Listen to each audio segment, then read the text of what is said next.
Welcome to Inspire West Michigan, the podcast that celebrates the visionaries, change makers, and business leaders shaping our region. Whether you're a fellow entrepreneur, emerging leader, or curious community member, Inspire West Michigan delivers content that informs, uplifts, and empowers. In each episode, we'll go behind the scenes with local CEOs, presidents, and entrepreneurs to uncover the stories, strategies, and values that drive their success and inspire our communities. From Grand Haven to Grand Rapids and beyond, this is Inspire West Michigan. Let's dig in. Today's guest is Matt Bakker, President of Landscape Design Services. For over 60 years, Matt's team has helped shape the use and look of outdoor spaces throughout West Michigan. But behind the scenes, it's a story of family, a team of nearly 200, and a dedication to long-standing relationships that have helped grow the business from the ground up. Thanks for joining us today, Matt. Certainly. Thank you. Yeah. So your father started the business in 1968. Correct. Before you were even a glimmer in anyone's eyes, I'm Right. assuming. So tell us about the early days when you started the business and what it looked like at that point. Sure. Well, I joke sometimes that it must have been a good year in 68 because I was born in 69. So it must have been a successful year. But Dad had worked at a local nursery and then decided to start his own business. He went to Michigan State, went through the two-year program there, Go White. And he started the business in 68. And when I remember the business, I was probably about 10 years old. Okay. And so it was pretty well established at that point. We had an office and the warehouse was up, the initial warehouse. So I remember it after it was really, up and rolling. But yeah, when he started, it was out of the house that I grew up in. And he started with one team member that he knew from a local nursery, Leo Martinez. And Leo was really instrumental in growing the team over the years. And built the team from there. So And now, what were their core services at that point in the business? right. So he started the business and named Landscape Design Services and really focusing on design and build. So design and installation. So we work with clients to find a solution and then put it in the ground for them and implement it for them. So that was the core. It's really counter to what a lot of contractors, the path they take. A lot of contractors start by offering mowing services and then build on from there. And we kind of went the other way. So mowing we didn't add until about 1990. So it was pretty late in the game when we added mowing services. So it was mostly about design and installation at the beginning. Correct. And which you're right. I mean, I think most people think of landscape services as lawn care. Correct. Yeah. Yes. And so because he started the business by being a landscape architect, he kind of came at it from the other direction. Right. Yep. He came from the design background and started with that and then gradually added lawn fertilization and then eventually snow services because we're in Michigan. Yes. And a piece of that was really with the snow was being a year-round employer for our team. So being able to offer them year-round employment. So fast forward, you are a teenager, let's say. What do you remember about the business and how did you first get involved? Sure. So my brother's a couple years younger than I am. Our first summer job was working in a greenhouse on the property, and we were rooting cuttings. So we were taking cuttings of English ivy and pachysandra and then rooting those in flats. I got to learn about production rates because my dad told us how many cuttings we were doing per hour and got to learn a little bit of the math behind things. And then eventually we were doing a variety of jobs. We were pruning pine trees with machetes. That was always fun when you're a teenager. And who doesn't want to wield a sword? Yeah, right? who doesn't want to wield a machete when you're a teenager? And then eventually driving Bobcat loader, working at our garden center after school and on Saturdays and normal family business stuff. Go right after school to your job and then wait for mom and dad to pick you up because you're not 16 yet. You can't get home. So it was fun. Yeah. And then you and your brother Jeremy both went to Michigan State, followed a similar path to as your father? Yeah. So we went through the landscape architecture program. My dad studied in the horticulture program. Jeremy and I both went through the LA program at Michigan State and became registered landscape architects after graduation. Yes. So now, did you always imagine that you would go into the business? Did you ever entertain anything else as a career? It's a great question. By the time I was graduating high school, I'd already been in the business for probably 6 years. And so it was all I knew. One of my teachers in high school had suggested that I go into engineering. I was taking drafting classes and doing pretty well with it. And he thought automotive engineering was a good path for me, but I didn't really get enthused about designing pieces and parts for a car. Yeah. So went into, found the landscape architecture program at Michigan State, toured another program, and decided to go green and stay in East Lansing. Good choice. Yes, good choice. So, landscape design takes an immense amount of creativity, but also those engineering skills come in handy as well.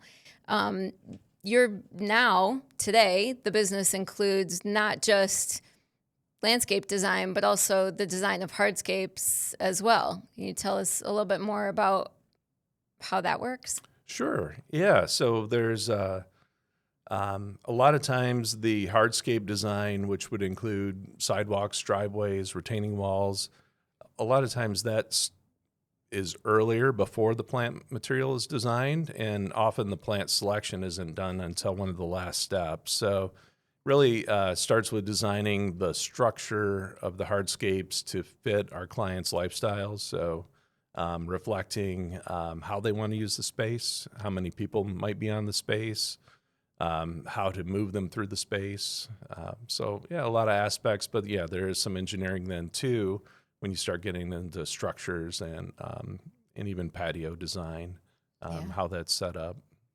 I think even just being able to imagine the finished product, that vision takes a certain skill set that not everyone has. Right, you're right. Yeah, I think it's a unique combination of creativity, but then there's also like the engineering piece that comes into it too, because you need to, if there's different levels in a landscaping, you have to get a user, someone that's walking through the space from one level to another, and you only have a certain amount of space to do it. So trying to figure out how that works, how that comes together.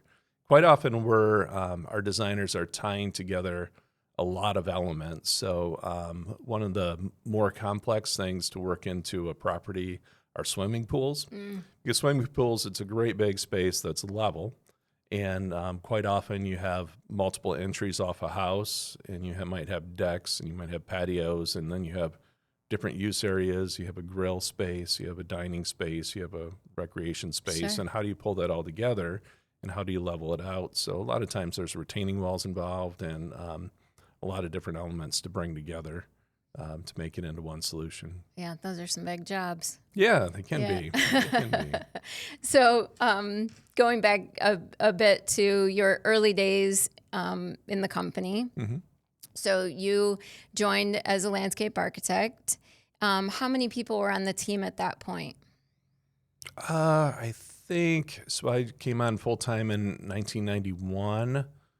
I think we were definitely less than 100. I think we were probably more like 50 or 60 would be my best guess at that point. Okay. And what do you remember most about those days, and about what customers were asking for, and the kinds of the ways that people were using their outdoor spaces? Mm-hmm. How does that compare to, say, how they're using those spaces today? I think it's evolved a lot. More often on those earlier designs, we were probably less likely to be designing patios or hardscape spaces. More often, I remember doing a lot more with plant material and focusing on that. There might be some retaining walls for grade changes, but definitely the spaces have evolved. There's a lot more elements that clients are looking for. Maybe it's an outdoor kitchen or a fire pit or a lot of different ways, or a spa.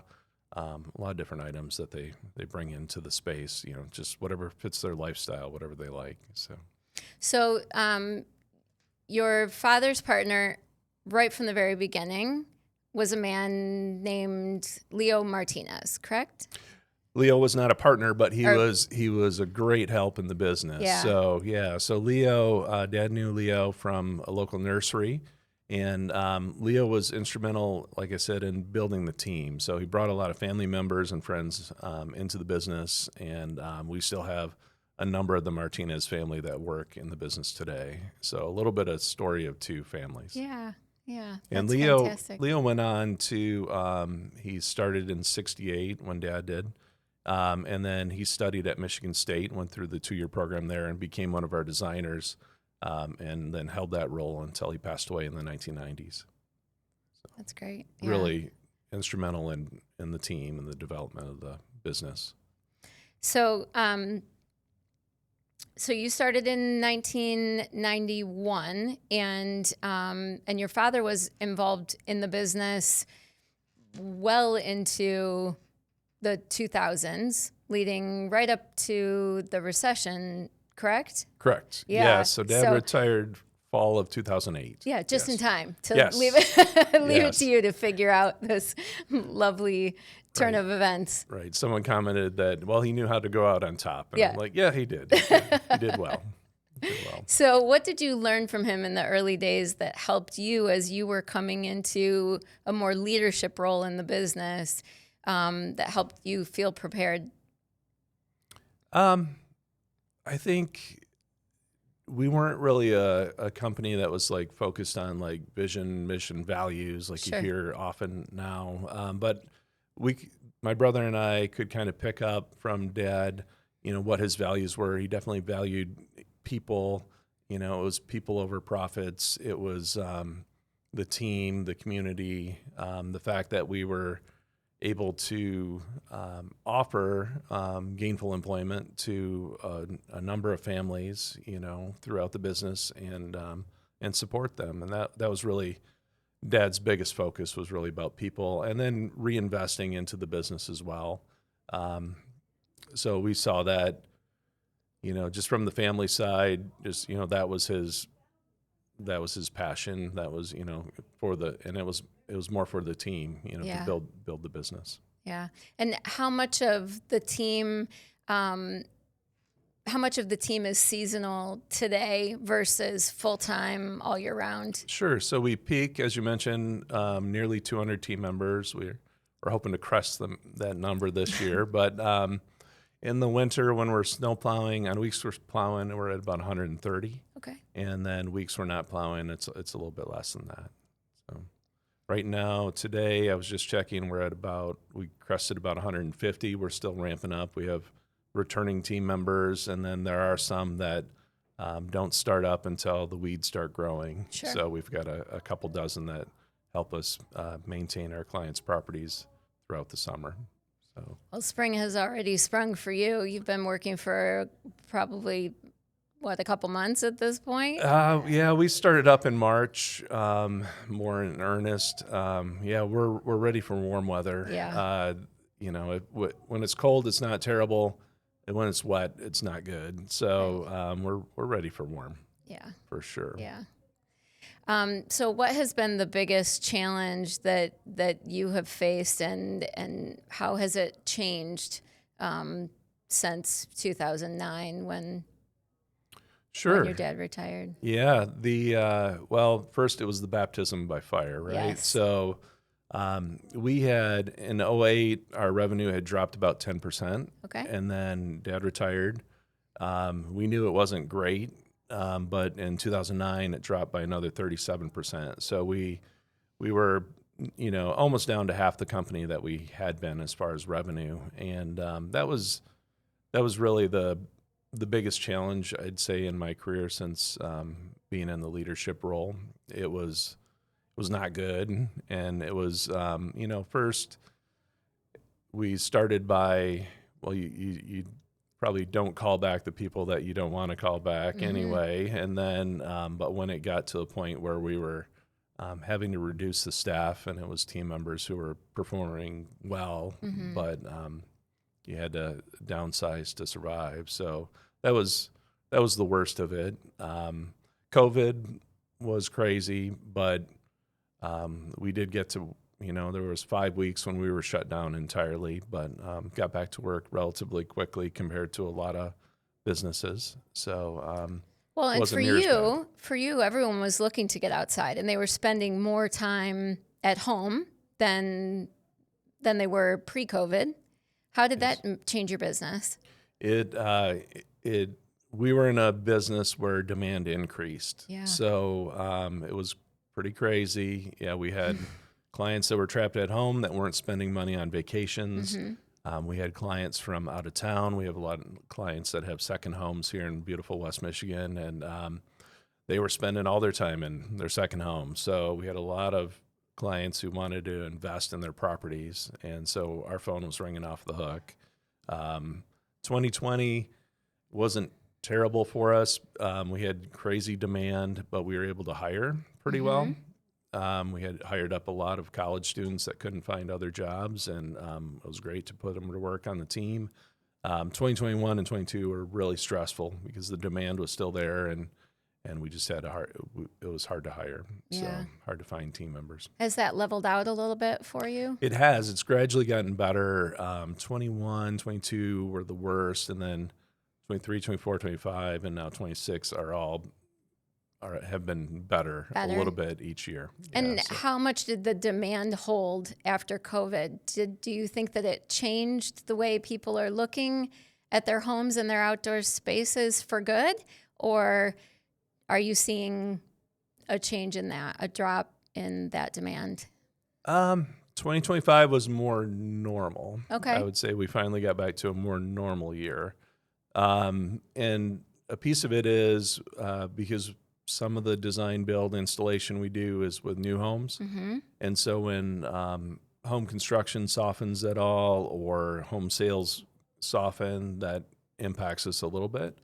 I think there'll be a change like long-term as people, homeowners are in their homes and they have a low interest rate and they're not going to be apt to sell their house as much, that we'll do a lot more renovation work moving forward. But it has more normalized. It's been more normal the last couple of years and not so crazy. So, which is good.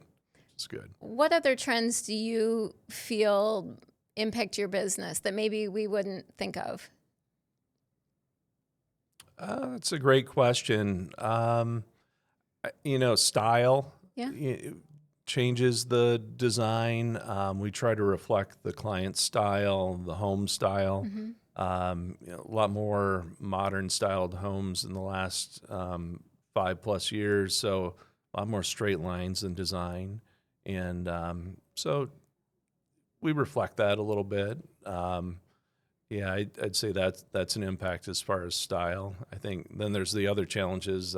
Deer are a challenge. Oh, yes. So that probably impacts our plant selection more than anything, depending on where you live. If you're in the city of Grand Haven, you're very select plant selection that you can get away with. So deer sort of see the world as their buffet. Oh, yes. And their salad bar. So there's things they like to eat and things they don't like to eat, but they will eat, so you never know what's going to happen. Yeah, and the hard winners they get less choosy. Right.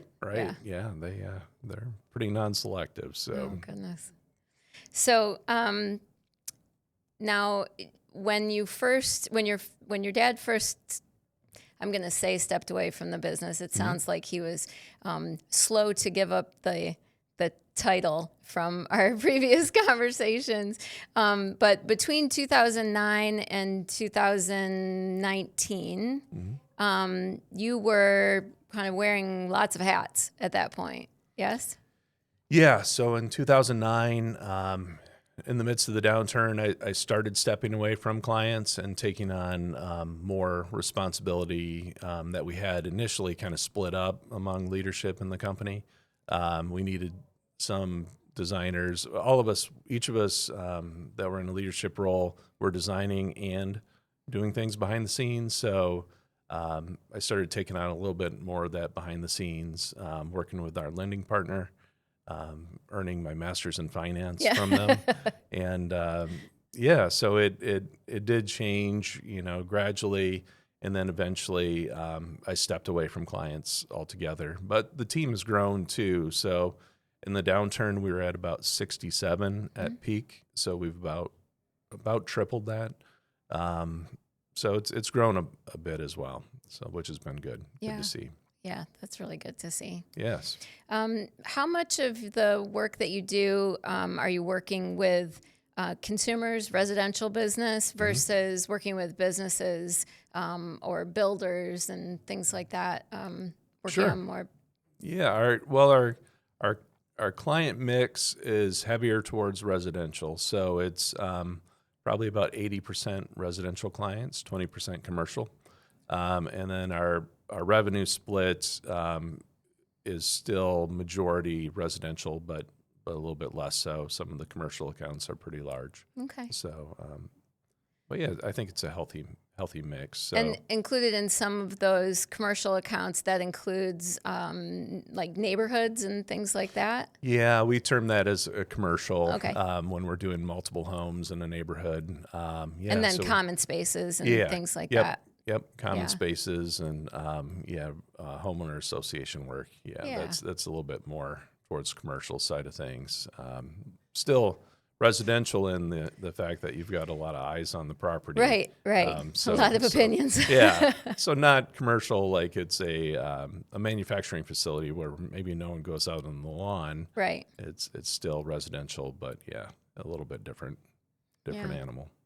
So when an individual gets involved with you, they're building a new home or their landscape needs some work. How do they get started with you? Well, we'll connect them with one of our designers and start working through the design process. A piece of that is what are your goals for the property? If you simply say I need landscaping, well, that's a pretty broad range. That's kind of like going to a car dealer and I need a car. So then we try to drive into, well, what's most important for you? How will you use the space? And try to identify all the elements that they're hoping to achieve. And with those, each element relates to some sort of budget amount. So, and just trying to align, see if the budget is aligned with what they're looking for, see if it's a fit. Sometimes it's when clients come to us, they've got a sort of a wish list, and I'd like a hot tub and a pool and a fire pit and a grill area, and then some of those items might end up being a future phase, which is fine. We like working with clients for forever. So, I think that's an important distinction, right? Is that you're helping them to build a landscape that you either may or may not be helping them to maintain. So something to consider in those early conversations. Yeah, certainly maintenance is a piece of it. So we want to make sure it functions well. And it's fun. That was energizing for me, with the landscape architecture background. You walk onto a property and it sort of looks like a lunar, landscape. It's just sand and dirt and piles. And then when you come away and it's green and fresh and, I always wanted to be on the property when the plants were delivered and set out, and I'd tell the clients, this is when the magic happens, because it goes from being brown and dirt to green and lovely. So it's fun. That was energizing for me. So definitely. But I like to see we've got a lot of talented designers, so I can live through them now. So yeah, it's fun. so that's one of the challenges, right, of moving into a leadership role is that you end up working kind of on the business instead of in the business.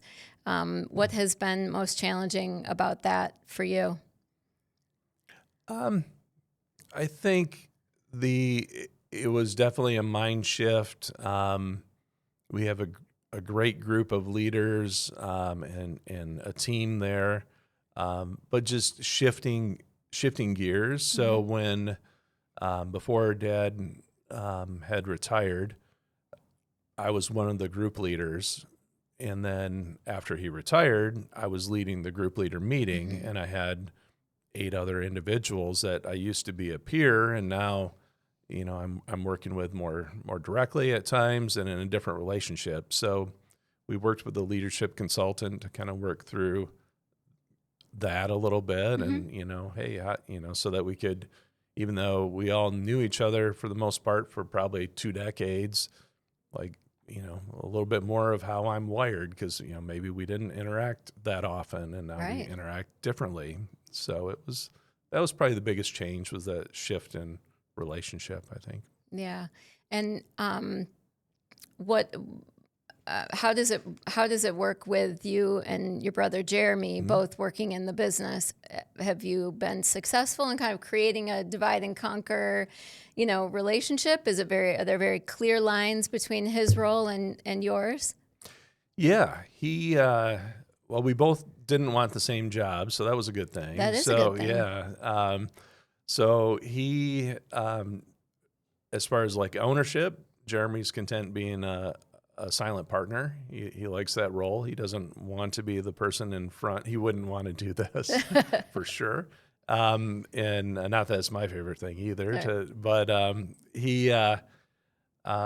his role on a day-to-day basis is working with clients first off, and then secondly, we're bringing in a new generation of designers. So that's really been his focus. And this year, a lot of his focus is working with mentoring new designers. So we have, in his group, we have 3 new team members that are new within the last couple of years, 2 new just since January 1. So he's busy with that. So that's his focus on a day-to-day basis is that. And are you still seeing Michigan State as a good feeder into your program? Yep, we still like Michigan State. We're big Spartans. We've got the state flag out in front of the office. They have a very strong program.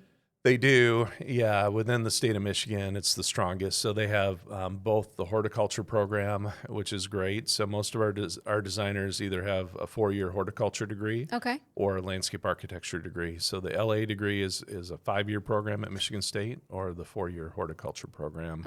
So it's we do have.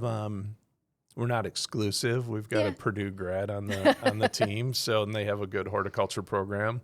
And we were recently at the National Collegiate Landscape Competition, which is held nationally. It rotates, but it was at Michigan State this year. So we were there at the Career Expo there. And there are some good programs in Illinois and Ohio, and that, Ohio State actually has a program. So we may be down there. We're going to be in Ohio next year at that event. Speaking with students as well. So, but we like, the biggest thing, and a lot of businesses have this, if you're recruiting someone from another state, it's difficult at times to have them stick.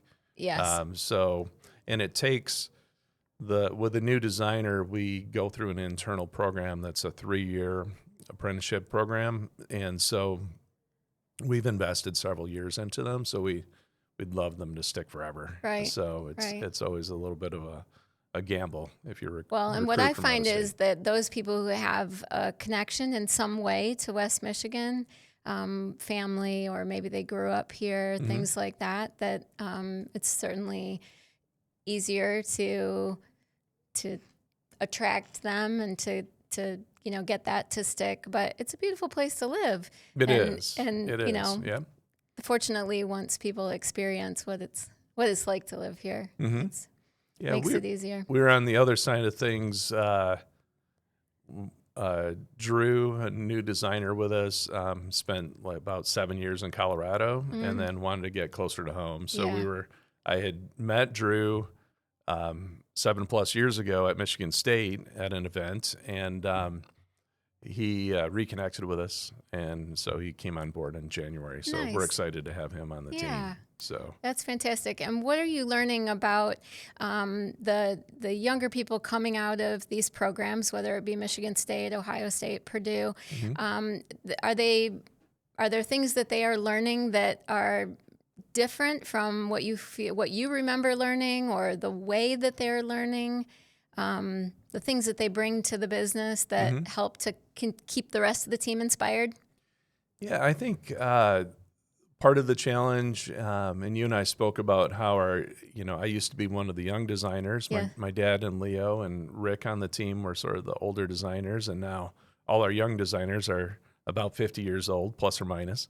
And sometimes it's hard to teach an old dog new tricks. So the one thing you do find when we bring a new team member in is that they're sometimes more adaptable and more open to some new ideas. And we've implemented some new technology, kind of back office stuff in the last about 5 years now, and we're still trying to get everyone onto the same page with it. And the new team members, Drew had used that software to call him out and give him a shout out, but he had used the software in Colorado, and so brought in some new ideas, which was awesome to see. And hey, this is how we used to use it. So I feel like it's just the youthful energy and excitement. Everything's new, and it's good stuff to have the some young people in the office is a good thing. So and nice for them when they can, have teaching moments as well. Sure. Yeah. It goes both ways. So it's a good thing. How do you see AI impacting your business, both internally and then kind of on the receiving end of others using AI? Sure. I think everyone that I've talked to in our industry is still trying to figure it out. So had a recent show I went to. A lot of the companies are promoting AI. It's I would say it's low touch industries. Like, for example, the software that we're on is also marketed to the pest control industry. Okay. And so in pest control, if you find a bee's nest in your house at 8 o'clock at night, you want to get a hold of someone. So these pest control companies will utilize AI to communicate with the client and actually schedule work. In our business, we're high touch. So one of the things we've held to forever is that we answer the phone. So we have someone answering the phone through the office hours. So I don't really see that happening. So it's a little bit with AI for us. It'll probably be in analyzing data behind the scenes, and some of our team utilizes it to proof documents or revise it, but there's no like magic bullet for us yet. Right. And it's so collaborative between, the team and also the homeowner. Yeah, I could see it, eventually work its way into routing. So route management, say for mowing services or lawn fertilization services, is key in minimizing drive time. And I could see it work its way into the software that we use there. There are AI platforms that will do, when we get a commercial plan set in, say maybe we have a project coming up at Grand Valley that we're bidding on. There are services that will use AI to measure the plan set and give you an output on, there's 50 maple trees and there's 200,000 square foot of lawn or whatever. So I think I can see it coming in a little bit there, but I've yet to figure out on the day-to-day basis exactly where it's fitting in. So well, we'll see. seems to sneak in Right. here, Right. there, and everywhere. Right. Yeah. It auto-corrects my email, so it's great. Oh, there you go. Yes. So you talked about the early days of, cutting ivy and pachysandra and other ground covers. You still have large greenhouses today. Are you selling plants at retail? Are those products that support your landscape installations? How does that part of your business work? Sure. So our nursery supports our operation. So we don't have retail. We're blessed in West Michigan with nurseries about on every corner, it feels like. So, and a lot of specialty growers. So we don't really start plants or grow them on from scratch. We have kind of a green warehouse where I like to call it. Our nursery will hold plants probably as little as 2 days and as long as 3 years, depending on the type of plant. Container goods we turn pretty quickly. Balled and burlap, larger items might stay around for a little bit. But so we are growing plants, but not long term. Right. So, yes. So, and how often are you bringing product in from out of state, nurseries out of state? Probably more so in spring and fall. Okay. Plant material, and one of the reasons we have the nursery, plants are unlike other goods that people sell. So if you are, selling refrigerators, you can get them from the manufacturer year round. But we're selling boxwood or maple trees, and those can only get dug by the nurseries, the manufacturers of the plants, in the spring or fall. So that's one of the reasons we have our nursery is to hold those plants through the rest of the season. So we get a lot of truckloads of plants in the spring and fall, less so in the summer. More it's restocking and container plants. So container plants would be like hydrangeas would be a good example because those can start to look bad very quickly if they're not maintained well. So we'll get those in pretty often, maybe weekly. We'll be getting new hydrangeas in. Yeah. Interesting. And we live in an interesting zone here with Lake Michigan.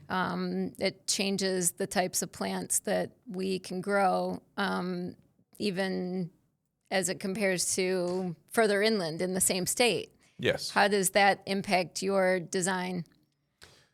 Yeah, we can get away with some plants that you can't probably plant in East Lansing or Detroit because of the lake shore here. It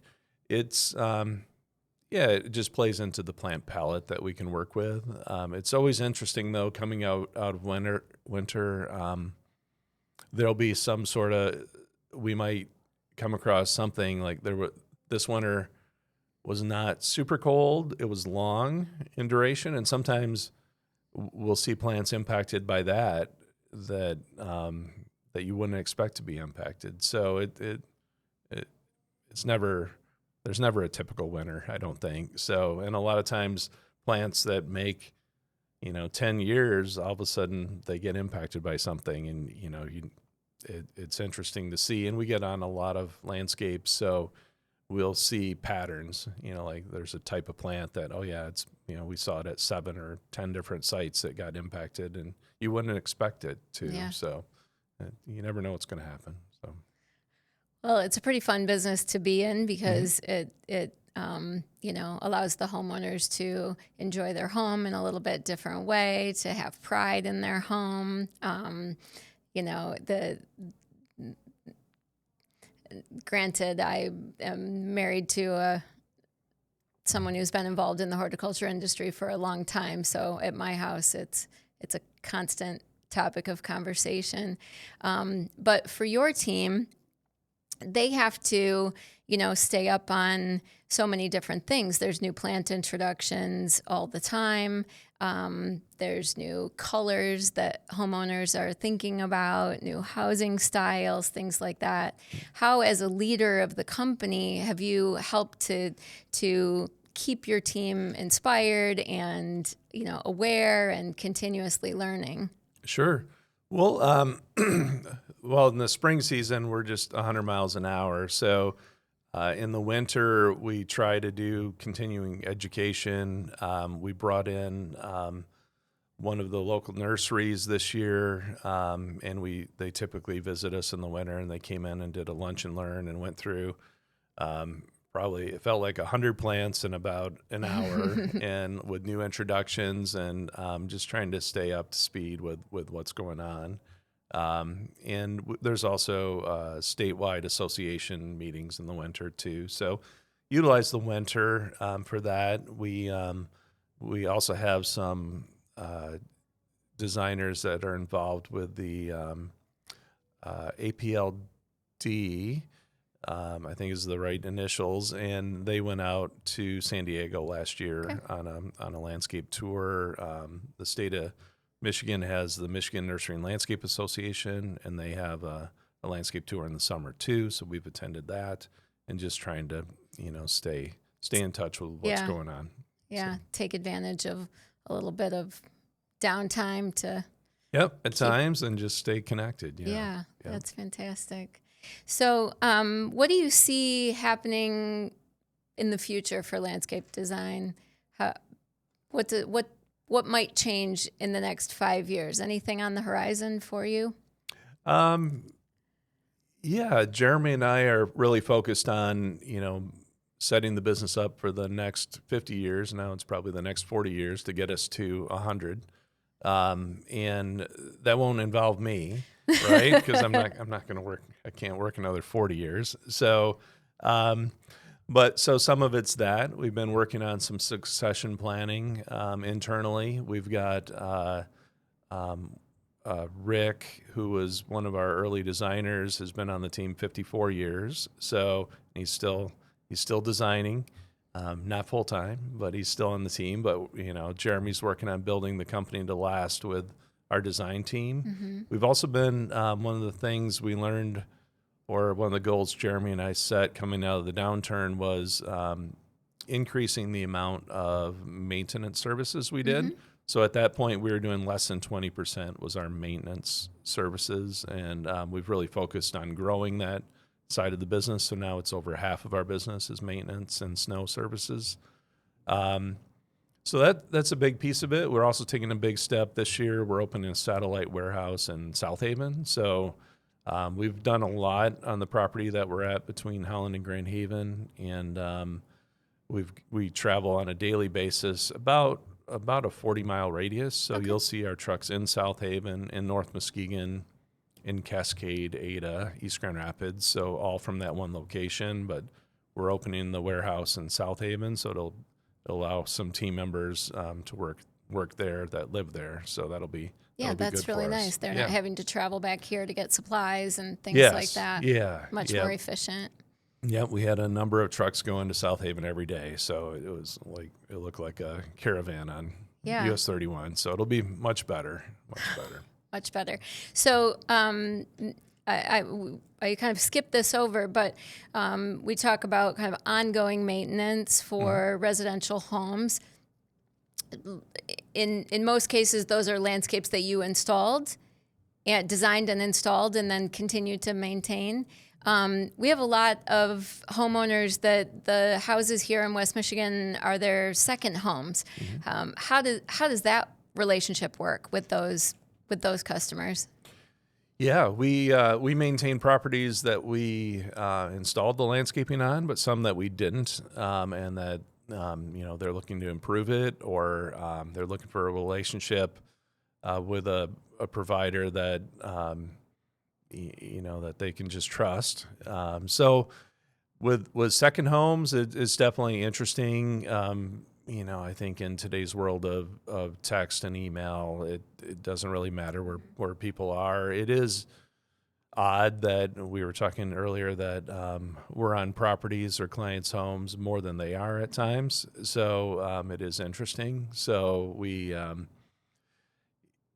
just try to make sure everything's perfect when they are in town, and just try to pay attention to specific weekends or dates. I had one client that I had done the installation with and design, and we continue to maintain for almost the last 20 years. And 4th of July was huge for them, so we wanted to make sure everything was spit shined on the 4th of July. So we'd be on the property on Thursday, Friday, getting it ready before the family came to town. So it's a little unusual, but we'll take care of every property like it's the only one we take care of. So whatever clients are looking for, we'll help them out with. So. You have quite a few employees that have been with you for a very long time, and in some cases, you have employees that brought in their friends and families. We talked about Leo. How has that impacted your workforce over time? And tell us more about that. Sure. Yeah, Leo Martinez was a great guy. Loved him, and he brought in a number of family members and team members, and some of them English wasn't their first language. So Leo was super instrumental in being a resource for that group. After he passed away, his brothers that worked in the business kind of fit into that role of being, I guess, a resource or a mentor, a help for team members who maybe didn't, like I said, speak English as their first language. One of the things we did a few years ago was we developed our Hispanic Leadership Committee or Council, and that group gets together once a month and just brings up issues that might be going on that they see within our team. One of the outflows of it was that we purchased an apartment building, so essentially a multifamily house. One of the team members had said, "Hey, there's team members that are struggling to find places to live." So we had purchased an apartment in Fruitport, and that worked well for us. And now we sold that, and we purchased a house near our office, so we're converting that into housing.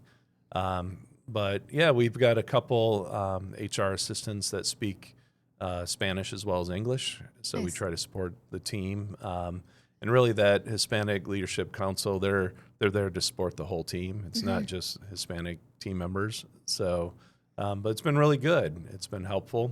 It's a way for myself and our operations director to just get some input every month and see how things are going. Kind of take the temperature of the team and see how we can help. Our goal with our clients at the end of the day is to make their lives easier and better. And our operations director, Mike, he always reminds me that that's the goal for the team too. Yeah. We try to make their lives easier and better. So whoever the team member is, we try to help them out when we can. Yeah, that's fantastic. Well, it certainly has made a difference in your business to, have those longstanding relationships, not just inside your team, but with your customers as well. It's right. Yeah. I had someone joked with me one time. He's like, "Yeah, you landscapers, you do the landscaping and then you want to move into the house." And, I mentioned we kind of want to work there forever. And, that was that client that has a second home that's passionate about the 4th of July.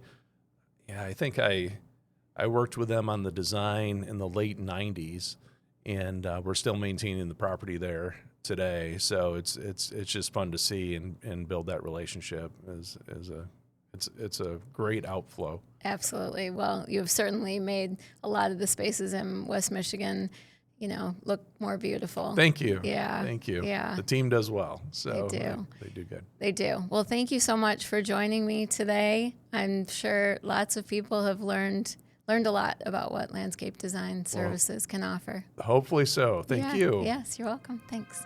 Thanks for listening to Inspire West Michigan. If you enjoyed today's episode, be sure to follow or subscribe wherever you listen to podcasts, and leave us a review to help others find our show.